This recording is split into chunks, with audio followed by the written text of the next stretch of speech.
Hello friends, मैं हूँ Sujata Deshmukh and welcome to my YouTube channel Asha academy. आज के इस वीडियो में हम एलिमेंट्स ऑफ कंपनी लॉ का जो सेकंड चैप्टर है, that is formation and incorporation of a company, उस पे बेस्ड एमसीक्यूज देखने वाले हैं। Company law and corporate account के अलग अलग चैप्टर्स पे मैं एमसीक्यूज बना रही हूँ और उसके जो लिंक है, मैंने कॉरपोरेट अकाउंटिंग के ऑलरेडी 2 चैप्टर्स पे एमसीक्यूज इशू किए हैं। उसके बाद कंपनी लॉ का जो हमारा फर्स्ट चैप्टर है उस पे भी मैंने एमसीक्यूज बनाए हैं। तो उन अलग अलग चैप्टर्स पे जो एमसीक्यूज है उस वीडियो की लिंक मैं डिस्क्रिप्शन बॉक्स में ज़रूर दे दूँगी। तो चलिए शुरुआत करते हैं formation and incorporation of a company के एमसीक्यूज। तो फर्स्ट हमारा क्वेश्चन है, the process of formation and incorporation of a company includes dash stages. So company के फॉर्मेशन में कौन कौन सी स्टेजेस लगती है? तो यहाँ पे promotion, incorporation, capital subscription, commencement of business, एक और ऑप्शन बढ़ाया है कि चारों की चारों स्टेजेस हमारे कवर हो सके। तो यहाँ पे मेरा ऑप्शन ई करेक्ट है, क्योंकि कोई भी कंपनी फॉर्म एंड रजिस्टर करनी है, फॉर्म एंड इनकॉर्पोरेट करनी है, तो मुझे उसे promotion stage, incorporation stage, capital subscription stage and commencement of business stage को फुलफिल करने के बाद ही I can start my business. So यहाँ पे ई ऑप्शन मेरा करेक्ट है। Next question, dash means bringing the idea of formatting the company into practical and taking all necessary steps in this regard। ऐसी कौन सी स्टेज है जिसमें हम idea, जो हमारी कंपनी की फॉर्म करने की आइडिया है, उसे प्रैक्टिकल में लाने का ट्राई करते हैं? तो वो है सबसे पहली स्टेज, जो है प्रमोशन स्टेज, जिसमें हम सोचते हैं कि मेरी कंपनी किस प्रकार की होनी चाहिए, कंपनी का मेन मोटो क्या रहना चाहिए, और उसके लिए जो जो भी चीज़ें लगती है वो ऑर्गेनाइज करने का हम यहाँ पे ट्राई करते हैं। सो सबसे पहली स्टेज है प्रमोशन स्टेज, जिसमें आइडिया, डिसाइडिंग द आइडिया और fixing the idea and bringing it into the practical, वो सारी चीज़ें हम यहाँ पे कर सकते हैं। नेक्स्ट क्वेश्चन है, the person who perform the task of promotion is called as. जो भी प्रमोशन की पूरे कामकाज करता है उसे हम प्रमोटर कहते हैं। तो सी ऑप्शन मेरा करेक्ट है। नेक्स्ट है, a promoter can be an individual, association, partnership और अ कंपनी। ये स्टेटमेंट ट्रू है या फॉल्स है, हमें देखना है। बहुत बार ऐसे हो सकता है कि बच्चों को लगे कि promoter is only an individual, it is only a natural human being और natural person, but it is wrong. And promoter can be an artificial person और can be a natural person. So कोई भी individual, association, partnership firm हो, company हो, तो they can perform the role of promoter. तो this statement is absolutely true. Next one, a promoter who advances money for meeting the preliminary expenses is called as a promoter. I'm sorry, a person who advances money for meeting the preliminary expenses is called as a promoter।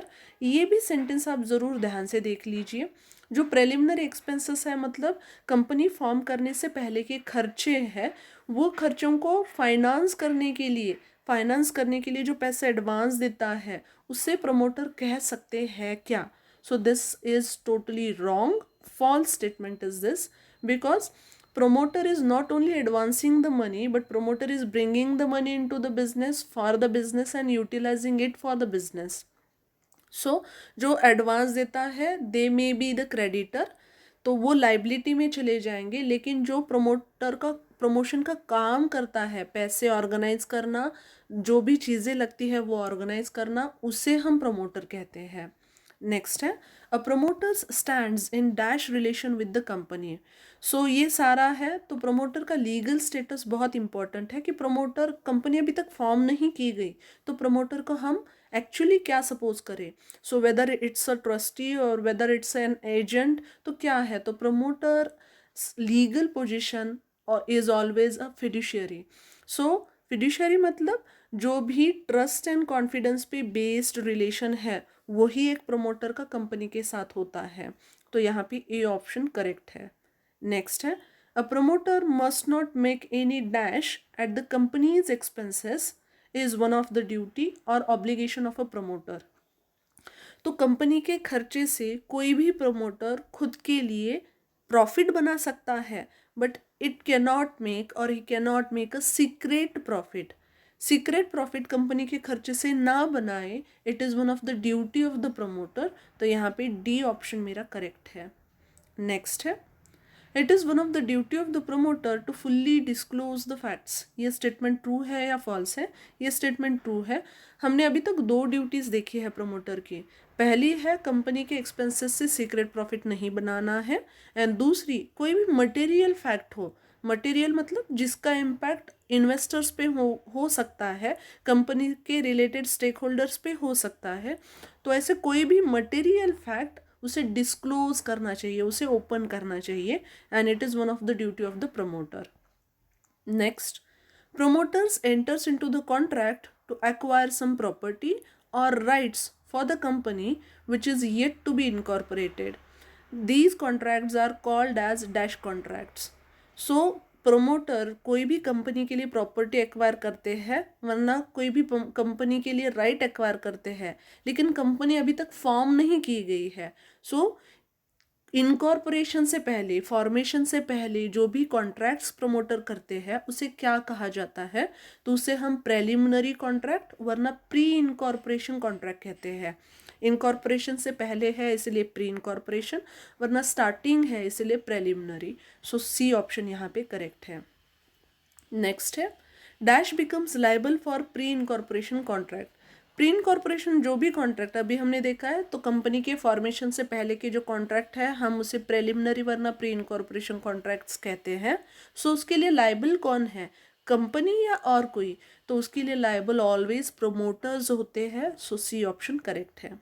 Next है, pre incorporation contracts में relate to both public and private companies. Statement है true है या false है? तो कोई भी company हो, pre incorporation contract, promotion and pre-incorporation contracts are necessary to them. So ये statement true है। Next, law does not permit the functioning of two different companies in the same dash. So option देख लो तो आपको समझ में आएगा कि what is the question। तो कोई भी लॉ दो अलग अलग कंपनी को सेम नाम से, with the same name, it does not allow to do the function or it does not allow to do the business। क्योंकि अगर सेम नाम है तो इन्वेस्टर्स भी मिसलीड हो सकते हैं, पब्लिक इंटरेस्ट भी हैरास हो सकता है, तो इसीलिए law does not permit the two different companies to work with the same name. So C option correct है। Next, to incorporate a private company two or more person, one person company one person, and a public limited company dash persons needs to subscribe for memorandum of association। so एक आध अगर private company मुझे शुरुआत करनी है तो कम से कम दो लोगों ने मेमोरेंडम को सब्सक्राइब करना चाहिए। अगर वन पर्सन कंपनी है तो कम से कम एक ही आदमी ने उसे सब्सक्राइब करना है। लेकिन अगर पब्लिक लिमिटेड कंपनी है तो कितने लोगों ने मेमोरेंडम को सब्सक्राइब करना है? तो यहाँ पे 7 persons required to subscribe to the memorandum of association। तो ऑप्शन ए करेक्ट है। नेक्स्ट है, the memorandum of association and articles of association must be prepared at the time of incorporation of a company। ये statement true है या wrong है? तो जब भी मुझे इनकॉर्पोरेशन स्टेज पूरी करनी है तो रजिस्ट्रार के पास कंपनी का मेमोरेंडम ऑफ एसोसिएशन भी रहना चाहिए और उसके साथ आर्टिकल्स ऑफ एसोसिएशन भी रहना चाहिए। तो ये दोनों भी डॉक्यूमेंट इनकॉर्पोरेशन के वक्त तैयार करना बहुत ज़रूरी है। तो this statement is true. Next, the memorandum and articles of association should not be finalized till it is vetted by। vetted means examined by or verified by। तो मेमोरेंडम एंड आर्टिकल हम फाइनल तब तक नहीं कर सकते जब तक ROC, registrar of company ने उसे वेरीफाई किया है, उसे अप्रूव किया है। तो यहाँ पे सी ऑप्शन मेरा करेक्ट है। Next, dash is prepared to authorised professionals to fulfill various formalities required for incorporation of a company। Company जो इनकॉर्पोरेट करने के लिए अलग अलग प्रोफेशनल्स जो होते हैं, तो सपोज टेक्निकल एडवाइज़र है, वरना कंसल्टेंट है, लीगल कंसल्टेंट है, तो उनको जो अधिकार दिए जाते हैं वो किस डॉक्यूमेंट के अंडर दिए जाते हैं? तो वो है पावर ऑफ अटर्नी। तो यहाँ पे मेरा डी ऑप्शन करेक्ट है। Next, a certificate which certifies that a company is incorporated or registered under the Companies Act is called as a certificate of commencement. ये स्टेटमेंट करेक्ट है या wrong है? तो दिस स्टेटमेंट इज फॉल्स, क्योंकि जो भी certificate incorporation वरना registration को दिखाता है उसे हम सर्टिफिकेट ऑफ इनकॉर्पोरेशन कहते हैं, ना कि commencement. Next, dash is the 21-digit alphanumeric code designed to identify company, its registration, type and other details of the company. So ये सारे ऑप्शन है. तो कंपनी के जो डिटेल्स है वो किसी कोड में 21 नंबर का एक कोड होता है, वरना 21 डिजिट का एक नंबर होता है. उसमें सारे कंपनी के डिटेल्स, कंपनी किस प्रकार की है, कंपनी कौन से एरिया में है, कौन से टाइप की है, रजिस्ट्रेशन कब किया गया है, वरना जो बेसिक डिटेल्स है वो सारे इंक्लूड किए जाते हैं. तो उसे क्या कहा जाता है? तो हम उसे CIN, कंपनीज आइडेंटिफिकेशन नंबर कहते हैं, जो 21 डिजिट का होता है. तो यहाँ पे बी ऑप्शन मेरा करेक्ट है. Next, a dash company is prohibited from inviting the public to invest in its securities. तो जो लोगों से, कॉमन पब्लिक से पैसे रेज नहीं कर सकते by issuing its securities, that is called as a private company. So private company is always prohibited to issue its shares in the public. Next है, dash company can raise the capital privately और can collect it from public also by inviting to the public to subscribe to its securities. So कौन सी company है जो चुनिंदा लोगों में अपने शेयर्स वरना सिक्योरिटीज इशू करके भी कैपिटल रेज कर सकती है, वरना जो कॉमन पब्लिक है उनको भी कैपिटल वरना सिक्योरिटीज इशू करके वो कैपिटल रेज कर सकती है. तो ये दोनों भी ऑप्शन सिर्फ पब्लिक लिमिटेड के पास है. तो यहाँ पे ए ऑप्शन मेरा करेक्ट है. नेक्स्ट है, a public limited company can make allotment of shares unless the minimum subscription has been subscribed. जो पब्लिक लिमिटेड कंपनी है वो मिनिमम सब्सक्रिप्शन पूरी होने के बाद ही अलॉटमेंट ऑफ शेयर कर सकती है. तो ये स्टेटमेंट ट्रू है या फॉल्स है? ये स्टेटमेंट ट्रू है, लेकिन गलती से मैंने यहाँ पे उसे फॉल्स किया है. कोई भी public limited company minimum subscription मतलब क्या होता है? जो भी मैं प्रॉस्पेक्टस इशू करती हूँ उसमें जितना भी कैपिटल दिया है उसके 90%, मतलब 100 रुपये का कैपिटल दिया है तो 90 रुपये का कैपिटल के लिए लोगों की डिमांड, वरना लोगों ने उसे सब्सक्राइब करना चाहिए. तो जो भी 90% है वो पूरे होने के बाद ही मैं शेयर्स की बाकी की अमाउंट लोगों से मांग सकती हूँ. तो दिस स्टेटमेंट इज़ ट्रू. यहाँ पे गलती से मुझसे वो फॉल्स हो गया है. Next one, if the minimum subscription is not fulfilled and the application money is not refunded in full, then every officer in a default is liable for rupees dash for every day or rupees 1 lakh, whichever is less. तो ये शायद आए ना आए, लेकिन उसके जो basic hints है मैं आपको देना चाहती थी. So I prepared this question. तो ये क्या है? As I told you, minimum subscription मतलब जो भी प्रॉस्पेक्टस में कैपिटल है उसके 90%, जैसे 100 के 90% 90 रुपये होता है, ना 1000 के 90% 900 रुपये होता है. तो लोगों ने उसे ऑफर, वरना लोगों ने उसे सब्सक्राइब करना चाहिए, वो ऑफर एक्सेप्ट करनी चाहिए. सपोज ऐसे नहीं हुआ, 900 रुपये 1000 का कैपिटल था, जिसमें 900 रुपये मैं आपको दिखाती हूँ यहाँ पे. सपोज 1000 रुपये मैंने कैपिटल प्रॉस्पेक्टस में लिखा है, उसमें 900 जो है वो मेरा मिनिमम सब्सक्रिप्शन है और मुझे सिर्फ 500 रुपये मिले हैं लोगों से. तो आई डिड नॉट completed और दिस प्रोविजन और minimum subscription stage is not fulfilled by my company. At that time जो 500 रुपये मिले हैं वो भी मुझे जिनसे मिले हैं उनको वापस करने पड़ते हैं. So this is called as a refunding of application money. Suppose मैंने ये पूरे पैसे अभी तक लोगों को वापस नहीं किए, तो उस वक्त law will consider me as a defaulter and उसके लिए लॉ कह सकता है कि कितना लॉ ने फाइन लगाया है, वरना पेनल्टी लगाई है. तो वो फाइन है मेरा 1000 रुपीज़ पर डे. ऐसे कब तक है? 1 लाख रुपीज़ वरना 1000 रुपीज़ पर डे. इन दोनों में से जो भी लेस है वो मुझे देना पड़ेगा. सो सी ऑप्शन मेरा करेक्ट है. Next one, to that time the capital raising, sorry ये क्वेश्चन थोड़ा सा शायद अलग हो गया है. At the time of capital raising when new shares are offered to the existing shareholders, then it is termed as dash issue. So जब भी मैं शेयर्स इशू करती हूँ, ऑलरेडी मैंने शेयर्स इशू किए हैं और अभी नया सिक्योरिटीज़ वरना नए शेयर्स में इशू कर रही हूँ, तो मैं जो पहले शेयर होल्डर्स है उनको अगर मेरी शेयर्स नए शेयर्स ऑफर करती हूँ तो उसे किस प्रकार का इशू कहा जाता है, वरना what is the way of raising, what is this way of raising the capital, so उसे राइट इशू कहा जाता है. तो जब भी मैं एग्जिस्टिंग शेयर होल्डर्स को मेरे न्यू इशू ऑफर करती हूँ तो that is called as the right issue. Next one, when the shares are issued to the friends and relatives of promoters and directors, which is authorized by special resolution, it is termed as dash placement. So ये सारे capital raise करने के तरीके हैं. तो जब मैं promoters वरना डायरेक्टर्स के चुनिंदा फ्रेंड्स वरना रिलेटिव्स को ही सिर्फ कैपिटल इशू करती हूँ, वरना उनसे ही सिर्फ मैं कैपिटल रेज करती हूँ, which is very much which is authorised by law, अगर मैं स्पेशल रेजोल्यूशन पास करती हूँ तो ये अलाउड है, तो उसे क्या कहा जाता है, तो उसे प्राइवेट प्लेसमेंट कहा जाता है, क्योंकि ये सिर्फ प्राइवेट लोगों को है, चुनिंदा लोगों को है. नेक्स्ट है, the amount payable on application of every securities should not be less than dash percentage of nominal amount or other percentage specified by SEBI. So ये थोड़ा सा ध्यान में दे दीजिए. क्या है, अगर एक शेयर 100 का है तो 100 रुपये में I can not call it at a one time, तो उसके लिए स्टेजेस है, जैसे एप्लीकेशन मनी है, उसके बाद अलॉटमेंट है, उसके बाद फर्स्ट है, सेकेंड है एंड थर्ड है.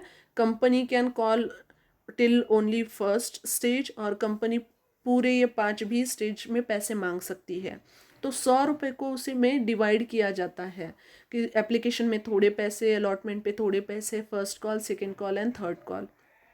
तो जो एप्लीकेशन के पैसे हैं, मैं कितने, कम से कम कितने रुपए वरना कितने परसेंटेज मैं मुझे मांगने चाहिए, तो वो है 5%. तो यहाँ पे सी ऑप्शन करेक्ट है, मतलब पूरी शेयर के अमाउंट के कम से कम 5% तो मैंने एप्लीकेशन मनी मांगना चाहिए. Next one, when capital is raised by inviting public to contribute to the share capital, it is termed as, जब मैं पब्लिक से, कॉमन लोगों से वरना सारे लोगों से मैं मेरे कैपिटल रेज करती हूँ तो उसे पब्लिक इशू कहा जाता है. तो ऑप्शन ए करेक्ट है. Next, GDR, that is global depository receipts, are used to raise the capital to any dash companies. So it is also one of the ways to raise the capital. जब बाहर की कुछ companies होती है जिसे हम foreign company कहते हैं, तो फॉरेन कंपनी इंडिया से कैपिटल रेज करने के लिए GDR इशू कर सकती है और उससे वो इंडिया से कैपिटल रेज कर सकती है. तो यहाँ पे ऑप्शन डी करेक्ट है. नेक्स्ट है, when capital is raised by issue of additional shares to the shareholders instead of dividend, it is termed as dash issue.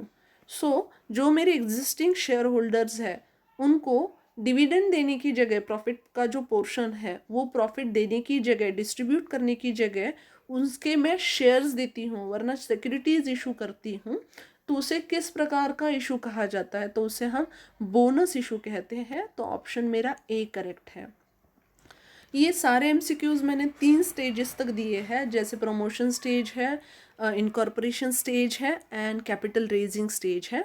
Commencement of business certificate पे मैं कुछ 2-3 पॉइंट्स दे रही हूँ आपको, सो वो भी अगर आपने ध्यान में दे लिए तो किसी भी प्रकार के उस पर एमसीक्यूज आएंगे तो you are able to solve that.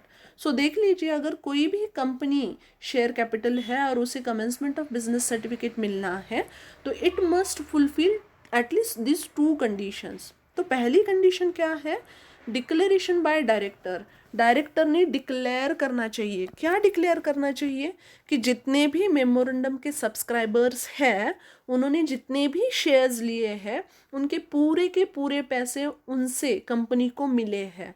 सो ये डिक्लेरेशन जब मेरी कंपनी इनकॉर्पोरेट होती है उसके 180 दिनों के अंदर डायरेक्टर ने रजिस्ट्रार को देना है. एंड दूसरी चीज़, जो भी रजिस्टर्ड ऑफिस है वो वेरिफिकेशन उसका पूरा होना चाहिए. ये अगर दोनों स्टेजेस पूरे हुए तो registrar commencement of business certificate company को देता है. सपोज ऐसे अगर किसी कंपनी ने नहीं किया तो जो कंपनी है उसके लिए 50,000 रुपये का फ़ाइन है। और जो भी रिलेटेड ऑफिसर्स है, मतलब कंपनी तो खुद से कुछ नहीं करती, तो जो भी ऑफिसर्स उसमें डिफ़ॉल्टर है तो उनके लिए हर दिन 1,000 रुपीज़ का फ़ाइन है। ये कब तक है? 1,000 रुपीज़ का फ़ाइन, वरना 1 लाख, जो भी अमाउंट लेस है वो आपको वहाँ पे, वरना जो भी अमाउंट है उसको आपको देना पड़ेगा। ये सारा हमारे सेकेंड चैप्टर से रिलेटेड है, जिसमें हम कंपनी फॉर्म करने का सोचते हैं और फॉर्म करने के लिए जो जो भी प्रोसीजर है वो पूरी करते हैं। I tried my level best to cover all the MCQs। Again आपको कुछ लेंदी लग सकते हैं, but that is only to give all the highlighting points related with that point. तो अगर आपको ये वीडियो पसंद आता है तो ज़रूर आपको उसे शेयर कीजिए, उस पर कमेंट्स भी कीजिए कि आपको कैसा लगा, उस पर कुछ इम्प्रूवमेंट चाहिए तो वो भी आप मुझे बोल दीजिए। और अभी तक अगर आपने मेरे चैनल को सब्सक्राइब नहीं किया है तो उसे सब्सक्राइब भी कीजिए। Thank you very much.